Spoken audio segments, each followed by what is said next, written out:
Sure. Bismillah ar-Rahman ar-Rahim. In the name of God, the most gracious, the most merciful. Thank you for having us here tonight. It's rainy outside, and we wanted to talk to you a little bit about the confluence between blackness and Islam. And this is a good question to start with. The Nation of Islam was a lot, aside from being a quote religious phenomenon, was a social cultural phenomenon that was a pushback against the racism and prejudice of the time. It was a pushback against the racism and prejudice of the time. And so when we think about that, we only think, as African Americans, we only think at the time of African Americans being lynched, because during this time it was sport, S-P-O-R-T, to lynch African Americans. It was so much of a sport. If you go and you look at a video called Without Sanctuary online, you just type it in, you'll see that what people used to do is they would have picnics, and they'd take their children and they would take pictures, put them on postcards, and they would lynch African Americans. And so, having grown up in the segregated South, this is a part of my background. I wasn't alive in the 30s. I may look that old, but I wasn't. But the point is that I wasn't so far away from it. I was growing up in the 50s and 60s in the South. But what people ought to remember, that at the beginning of the 20th century, there was something called the eugenics movement. And the eugenics movement is the science of improving the race. The science of improving the race. And what race are we talking about? The human race, not just the quote white race, because the reality is that there were people living during that time who thought they were better than everybody else. That didn't just come with our current administration. There were people they were better than everybody else, and they set about to make sure that certain people wouldn't procreate. And one of them was a woman named Carrie Buck. Anybody ever heard of Carrie Buck, B-U-C-K? 1924, go look it up. Everybody's got Google. 1924, Carrie Buck came before the Supreme Court of the United States. Why did she come before the Supreme Court of the United States? She happened to be from Virginia, the place where I was raised. And she came before the Supreme Court of the United States because the state of Virginia had declared her an imbecile and therefore wanted to forcibly sterilize her. The state of Virginia had declared her an imbecile and wanted to forcibly sterilize her. What's my point here? Because I've gone on too long, I think. The point is that while lynching was going on in the black community, there was this whole science of eugenics that was trying to get rid of the subpar white people. And so this is part of a larger picture. And so the Nation of Islam comes out of that social cultural situation where not only were they trying to lynch black people, but they were trying to sterilize white people. Italians weren't white, Catholics had just become white. So understand that the Nation of Islam is part of that phenomenon. And for me, having grown up in the 60s, the Nation of Islam represented discipline. It represented the people who went into the jails when other people wouldn't go in, and to go fishing. I never belonged myself, but you know, those guys with those bow ties were so prominent in the communities I lived in that people would hire them to guard their communities. Like in Baltimore, they actually hired them to guard the community. And so the nation, you can't talk about Islam in this country without talking about the Nation of Islam. We're not talking about Aqidah here. We're talking about social cultural phenomena and what people believe is their religion, because people have to own what their religion is. So it was very, very, very impactful. You know, even people like James Brown say it loud and black and proud, they attribute it to the Nation of Islam.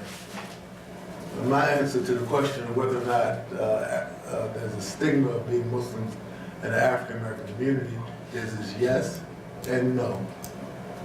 Yes, in the sense that if you come from a very religious family like I did, that it really is rough, because the notion that just like for many Africans and for many Italians and for many Irish, their identity and their religion, that is their ethnic identity and their religion, are what's called co-articulated, that you can't take them apart.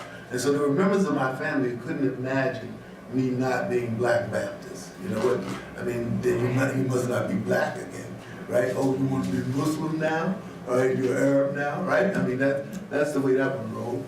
And so, and there's that feeling in the African American community. I just wanted to remind you, I teach a seminar on the Reverend Dr. Martin Luther King, and people, listen to his speeches.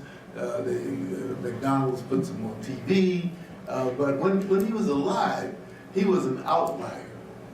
He was an outlier in both the broader white community.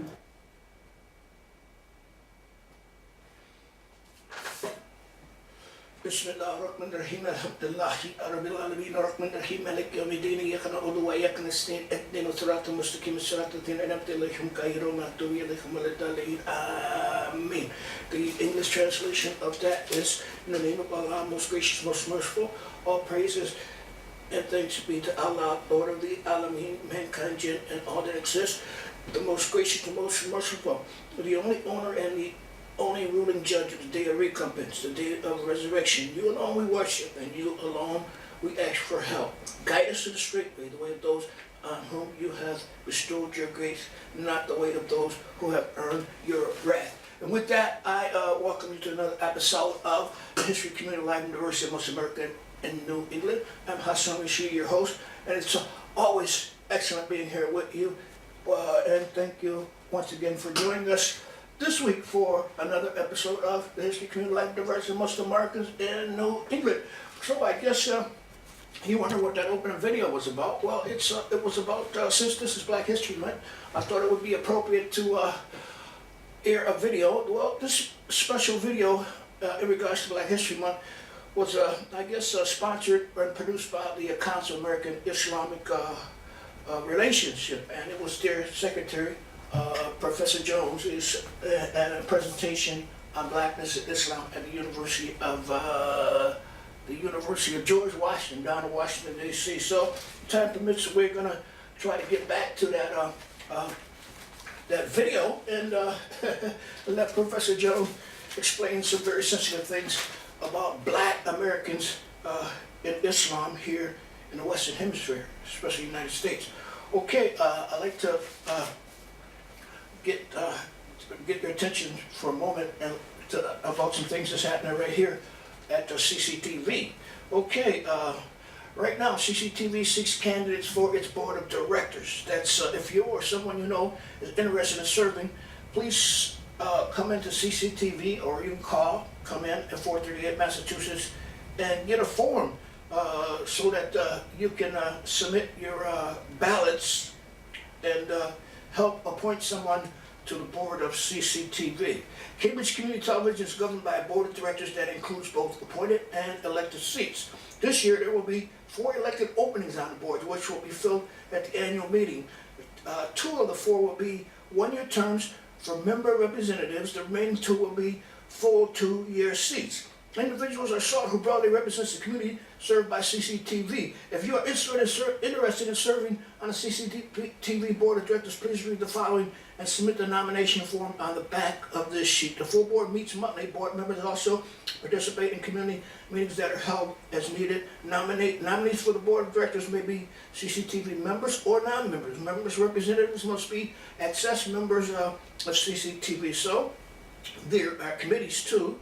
Individuals from the board of directors, after CCTV members of the public with specific expertise, and CCTV staff participates in the following standing committees: programming and policy, fundraising, membership, advocacy and outreach, mass communication, technologies, finance, personal. So, no nonprofit organization or any organization, for that matter of fact, can function well without a board of directors. So you come on in and help select, you community members out there, come on in and help select CCTV, because it is community television, it's your television, and it's you that will be elected to these board of directors here at CCTV. So if you'd like additional information, you can call 617-661-6900, okay, and request an application, or come on in and get your application so you can nominate somebody for one of these boards positions that's coming up. That's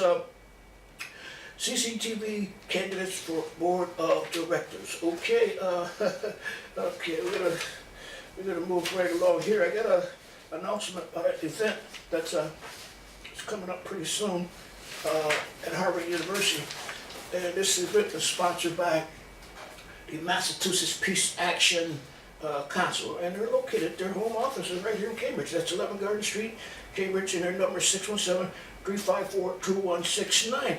And this time they're going to be presenting an event presentation entitled "Understanding Islam: A Muslim Woman's Perspective." Okay, that's March 20th, 1 p.m. to 3 p.m.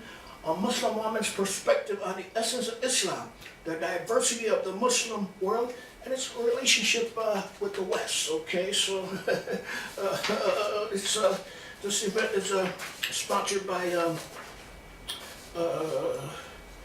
the Peace Action Network. Okay, so there's plenty of time for this one. I don't have all of the details on hand right now, but I'll tell you, this is coming up, and if you're interested in the woman's perspective on Islam, this is the one that you should be attending. That's March 20th, 1 p.m., 3 p.m., and more information is available. I will share it with you, okay? There's another happening event that happened right here in Boston, I believe. The U.S. police spied on Muslims, African American Muslims. Okay, this is I guess put out by the American Council of the Law, ACLU. Okay, American Council Legal Union or something to that effect. Okay, the police created alerts to watch hashtags such as Black Lives Matter at the ACLU, said Lawrence Bryant. Police in the U.S. city of Boston unjustly spied on thousands of social media posts and specifically targeted Muslims and African Americans for surveillance. A new report by the American Civil Liberties Union, that's it, American Civil Liberties Union, ACLU acronym, has alleged the Boston Police Department used an online surveillance system, Geophedia, from 2014 to 2016 to monitor online comments on topics including politics and religion, the ACLU of Massachusetts said on Wednesday. So the Boston Police Department treated ordinary citizens discussing ordinary affairs as justifiable targets of surveillance. The group said in a statement, what it did not do was deter or help solve serious crimes. The civil rights organization said the Boston Police Department unfairly focused its surveillance on African American and Muslims by creating online alerts for the use of innocuous Arabic words and the hashtag Black Lives Matter and Muslim Lives Matter. Activists have used the hashtag Black Lives Matter to denounce the police brutality targeting African Americans. Muslim Lives Matter was used to draw attention to Islamophobia after 3 Muslim students were killed in a shooting in North Carolina, 2015. Okay, there's a third round. Okay, there's a second and third round applications for a Turkey scholarship. Okay, a scholarship is available. Apart from providing education opportunities at international caliber, as well as a wealth of knowledge and experience, Turkey also offers scholarships to outstanding international students from all over the world to study in the most prestigious universities in Turkey. Following the completion of the first round of applications for Turkey scholarships, the second and third round applications will be received according to the scheduled date announced on the official website. Okay, that website is www.turkeybursari.gov.tr. Candidates are required to upload all the required information or documents through the application. So if you're interested in an opportunity to study in Turkey, that's the one for you. Okay, and okay, we're gonna try to get a deadline on this. I don't see I don't know if these are scholarships available all year round. No, they're not. It's I think March 2018. Well, undergraduate applications will be received in the third round between April 16th to May 27, 2018. 2018. So once again, if you're interested in a scholarship to study overseas in Turkey, you can go to their website, and that's www.turkeybursleri.gov.tre. Okay, so I'm gonna go. Okay, okay. There's another scholarship development that's coming up. The Islamic Scholarship Fund has extended the deadline for you to apply for the Congressional Leadership Development Program. That's the deadline for the 2018 Congressional Leadership Development Program. Summer internship program has been extended to February 19th at 11:59 p.m. If you are interested in a career in public service or want to spend your summer on Capitol Hill, Washington, D.C., gain important leadership skills and make valuable contact, this program is for you. If you are accepted into the Congressional Leadership Development Program, you will have the opportunity to intern at the Congressional Office to participate in a leadership development course and gain access to our speaker series, which features some of the most important leaders today. Past fellows have interned in the office of Congressman Andre Carson, Congresswoman Sheila Jackson Lee, and many more. So that's the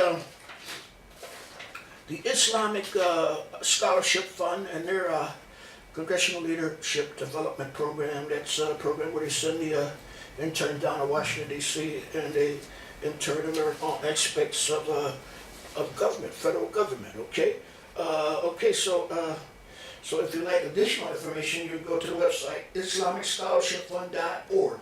That's IslamicScholarshipFund.org, and it will fill you in with the rest of the information. So I got for a minute, I want to go back to this Professor Jackson and his speech at the George Washington University and on Black and Islam, okay, in North America.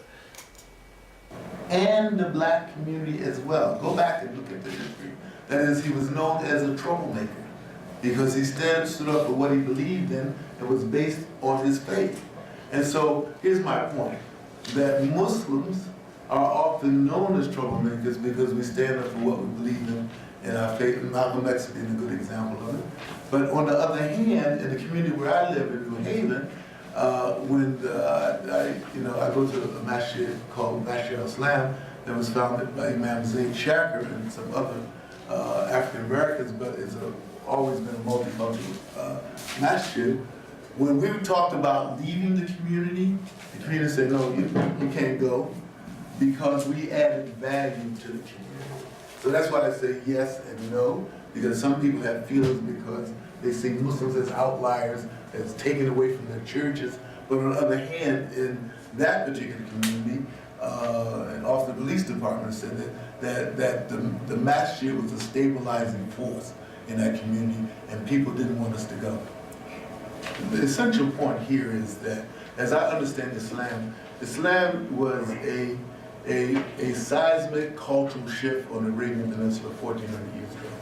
I mean, if you read a book by a guy named al-Umari called The Medinian Society at the Time of the Prophet, peace be upon him, you'll find that Islam was transformative in that particular time and in that particular place. And so my point is that, and one of the things I do is that I'm also a prison chaplain. My point is that, as I say to the young men when I do the Friday prayer, is that no matter where you are as a Muslim, you should be the best person when it comes to keeping your word, the best person when it comes to giving advice, the best. All of this is in our deen. All of this is in it. And the reality is that I thought I was going to face this where I would. That's Professor Jones down at the University of George Washington, and his presentation on Black and Islam in North America. Okay, right now I'd like to, since it's Black History Month, I'd like to fill you in on an event that's coming up right here in Cambridge soon too. That's a Black History Month event celebrating Black history, and this is on Tuesday, February 20th, 1 p.m. to 2:30 p.m. and that's at the Cambridge Citywide Senior Center. That's 806 Massachusetts Avenue, and the topic is going to be the history of blacks in Cambridge, and the presentation will be offered by City Councilwoman E. Denise Simmons. The public is invited, so don't forget, write that down, or however you record information.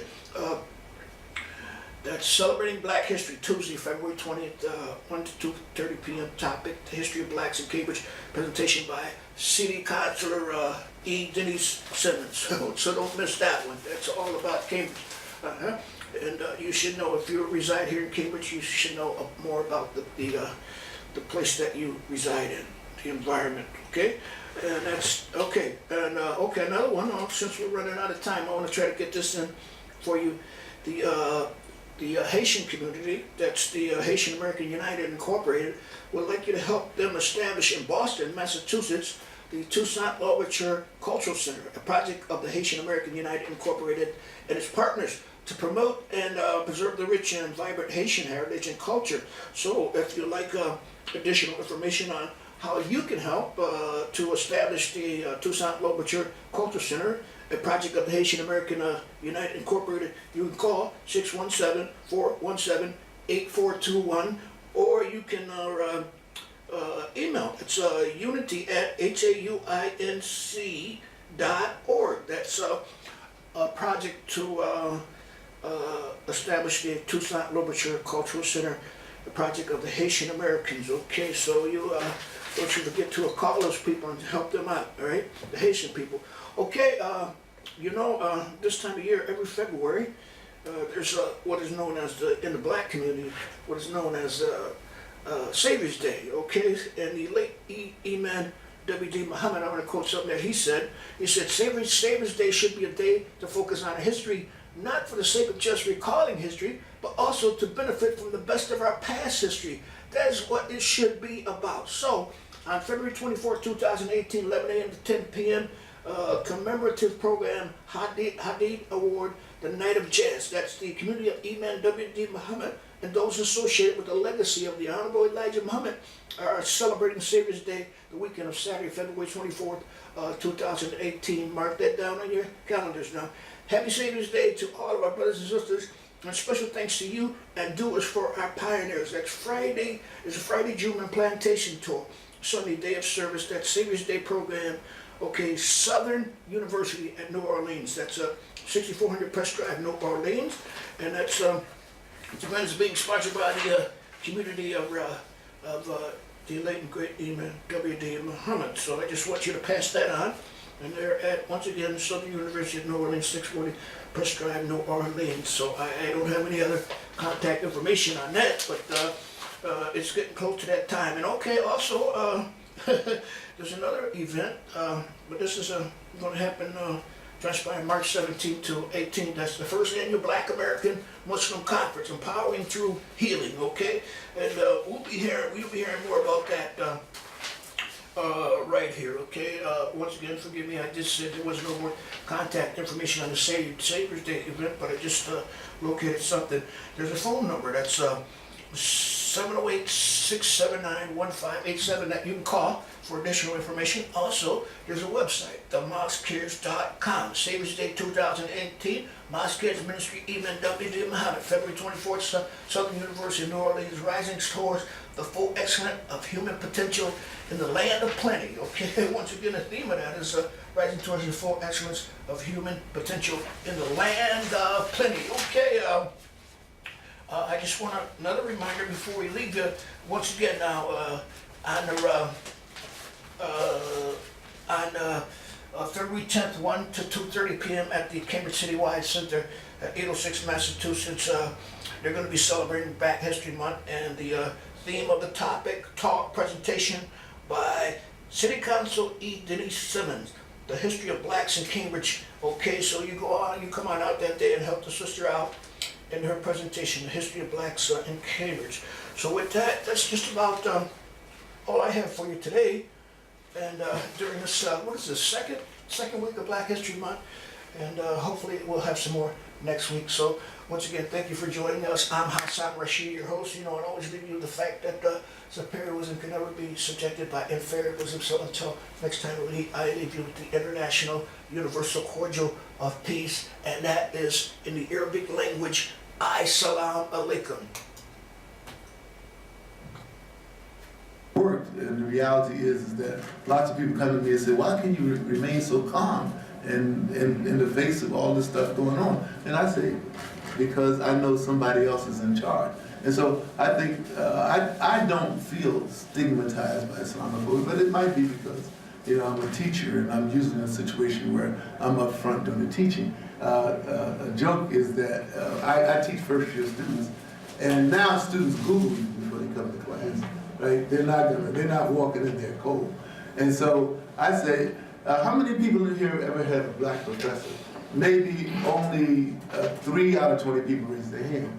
And the other person raised their hand and said, and I never had a black Muslim professor either, right? Because they went online and they saw it. Here's my point. I think that